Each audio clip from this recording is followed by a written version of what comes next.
मैं अर्चना सिंह। आज हम पढ़ेंगे गोस्वामी तुलसीदास जी का जीवन परिचय। तो आइए जानते हैं गोस्वामी तुलसीदास जी के बारे में। राम भक्ति शाखा के कवियों में गोस्वामी तुलसीदास सर्वश्रेष्ठ कवि माने जाते हैं। इनका प्रमुख ग्रंथ श्री रामचरितमानस भारत पे ही नहीं बल्कि संपूर्ण विश्व में विख्यात है। लोकनायक गोस्वामी तुलसीदास जी की जीवन से संबंधित प्रामाणिक सामग्री अभी तक प्राप्त नहीं हो सकी है। डॉक्टर नागेंद्र द्वारा लिखित हिंदी साहित्य का इतिहास, इसमें इनके संदर्भ में जो प्रमाण प्रस्तुत किए गए हैं वे इस प्रकार हैं। बेनी माधव प्रणीत मूल गोसाई चरित तथा महात्मा रघुवर दास रचित तुलसी चरित में तुलसीदास जी का जन्म संवत 1554 ईस्वी दिया गया है। बेनी माधव दास की रचना में गोस्वामी जी की जन्मतिथि श्रावण शुक्ल सप्तमी का भी उल्लेख है। इस संबंध में निम्नलिखित दोहा प्रसिद्ध है। 1554 विषय कालिंदी के तीर, श्रावण शुक्ला सप्तमी तुलसी धर्यो शरीर। शिव सिंह सरोज में इनका जन्म संवत 1583 ईस्वी बताया गया है। पंडित राम गुलाम द्विवेदी ने इनका जन्म संवत 1589 स्वीकार किया है। जॉर्ज ग्रियर्सन द्वारा भी इसी जन्म संवत को मान्यता दी गई है। निष्कर्ष रूप में जनश्रुतियों एवं सर्वमान्य तथ्यों के अनुसार इनका जन्म 1589 ईस्वी माना जाता है। इनके जन्म स्थान के संबंध में भी पर्याप्त मतभेद है।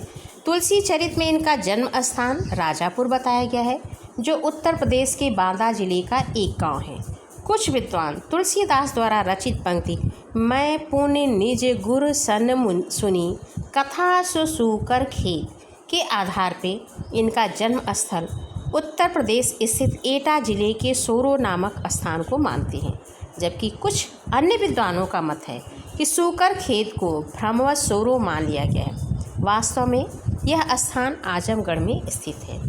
इन तीनों मतों में इनके जन्म स्थान को राजापुर मानने वाला मत ही सबसे अधिक उपयुक्त समझा जाता है। जनश्रुतियों के आधार पर यह माना जाता है कि गोस्वामी तुलसीदास के पिता का नाम आत्माराम दूबे एवं माता का नाम तुलसी था। कहा जाता है कि इनके माता पिता ने इन्हें बाल्यकाल में ही त्याग दिया था। इनका पालन पोषण प्रसिद्ध संत बाबा नरिहर दास ने किया और इन्हें ज्ञान एवं भक्ति की शिक्षा प्रदान की। संवत 1680 में काशी में इनका निधन हो गया। अब आइए इनकी साहित्यिक परिचय के बारे में जानते हैं। महाकवि तुलसीदास एक उत्कृष्ट कवि ही नहीं, महान लोकनायक और तत्कालीन समाज के दिशा निर्देशक भी थे। इनके द्वारा रचित महाकाव्य रामचरितमानस भाषा, भाव, उद्देश्य, कथा वस्तु, चरित्र चित्रण तथा संवाद की दृष्टि से हिंदी साहित्य का एक अद्भुत ग्रंथ है। इसमें तुलसी के कवि, भक्त एवं लोकनायक रूप का चरम उत्कर्ष दृष्टिगोचर होता है। श्री रामचरितमानस में तुलसी ने व्यक्ति, परिवार, समाज, राज्य, राजा, प्रशासन, मित्रता, दाम्पत्य एवं भ्रातृत्व आदि का एक आदर्श रूप प्रस्तुत किया है। यह एक ऐसा आदर्श रूप है जो संपूर्ण विश्व के मानव समाज का पथ प्रदर्शन करता है। विनय पत्रिका में ईश्वर के प्रति इनकी भक्त हृदय का समर्पण दिखाई देता है। इसमें एक भक्त के रूप में तुलसी ईश्वर के प्रति दैन्य भाव में अपनी व्यथा कथा कहते हैं।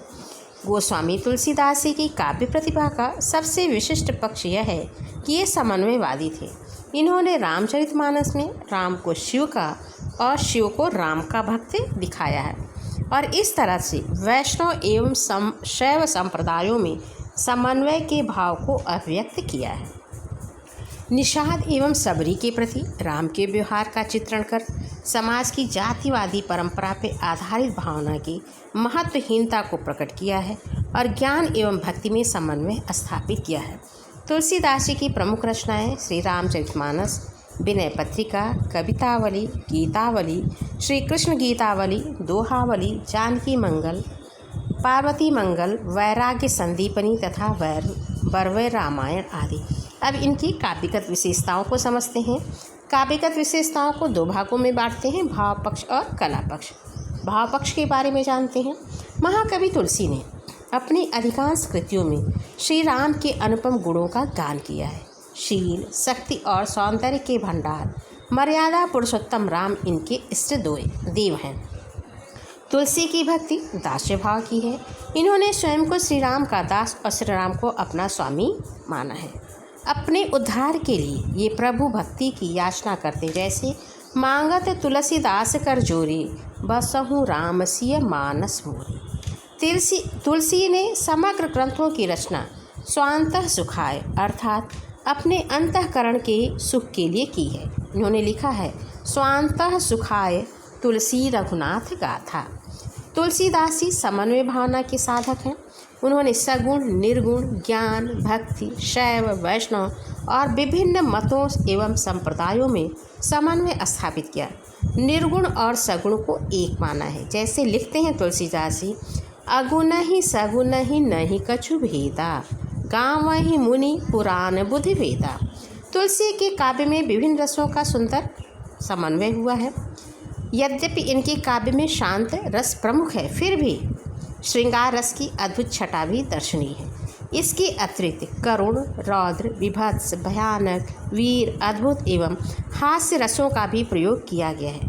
तुलसी के काव्य में दार्शनिक तत्वों की व्याख्या उत्तम रूप में की गई है। ब्रह्म, जीव, जगत और माया जैसे दार्शनिक पहलुओं पर कवि ने अपने विचार बड़े ही प्रभावशाली तरीके से प्रस्तुत किए हैं। अब आइए तुलसीदास जी के कला पक्ष के बारे में जानते हैं। सबसे पहले भाषा देखते हैं। तुलसीदास की भाषा पर विचार करने से ज्ञात होता है कि इनकी भाषा सामर्थ्य अद्भुत है। तुलसीदास जी की समता का कवि हिंदी साहित्य में दूसरा नहीं है। तुलसीदास की भाषा में विविधता और पूर्णता के दर्शन होते हैं।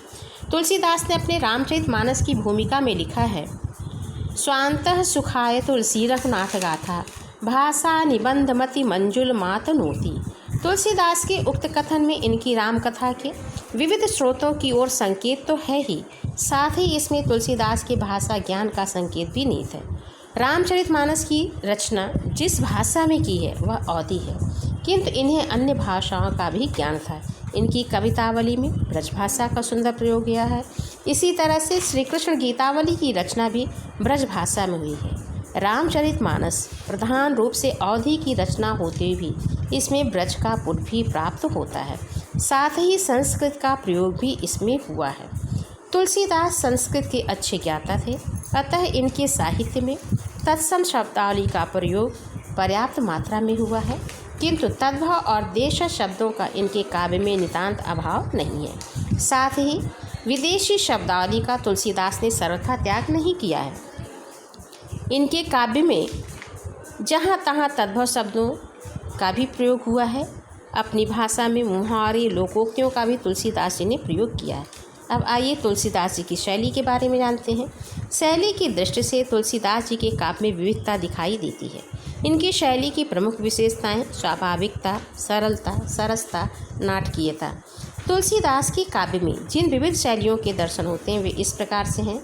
दोहा चौपाई पद्धति रामचरितमानस में प्रयुक्त हुई है। कवित्व सवैया पद्धति कवितावली में प्रयुक्त हुई है।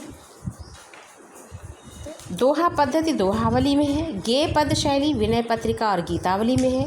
स्रोत शैली रामचरितमानस और विनय पत्रिका में प्रयुक्त हुई है। लोकगीत शैली रामलला, नहचू तथा पार्वती मंगल में प्रयुक्त हुई है। तुलसीदास जी की शैली की एक विशेषता है बिंब ग्रहण। भावों के आवेग के चित्रण में तुलसीदास जी ने इसी बिंब ग्रहण शैली या शब्द चित्रण निर्माण शैली को अपनाया है। तुलसीदास ने अनेक अलंकारों का प्रयोग अपने काव्य में किया है। तुलसीदास के काव्य में अनुप्रास अलंकार पर्याप्त मात्रा में प्रयुक्त हुआ है। रूपक और उत्प्रेक्षा तुलसी को प्रिय है। उपमा पर इनका विशेष अनुराग है। संदेह, दृष्टांत, उल्लेख, अर्थांतरन्यास, विभावना, विशेषोक्ति, प्रतीप, रूपकातिशयोक्ति, श्लेष, भ्रांतिमान, प्रशंसा आदि के सुंदर प्रयोग तुलसीदास जी के काव्य में मिलते हैं। तुलसीदास जी ने चौपाई, दोहा, सोरठा, कवित्व सवैया, बरवे आदि छंदों का प्रयोग किया है। अब आइए इनका हिंदी साहित्य में स्थान क्या है। वास्तव में तुलसी हिंदी साहित्य की महान विभूति हैं। इन्होंने राम भक्त की मंदाकिनी प्रवाहित करके जन जन का जीवन कृतार्थ कर दिया। इनके साहित्य में राम गुणगान, भक्ति भावना, समन्वय, शिवम की भावना आदि अनेक ऐसी विशेषताएं देखने को मिलती हैं जो इन्हें महाकवि के आसन पे प्रतिष्ठित करती हैं। यह तुलसीदास जी का जीवन परिचय यहाँ पे पूर्ण हुआ। धन्यवाद।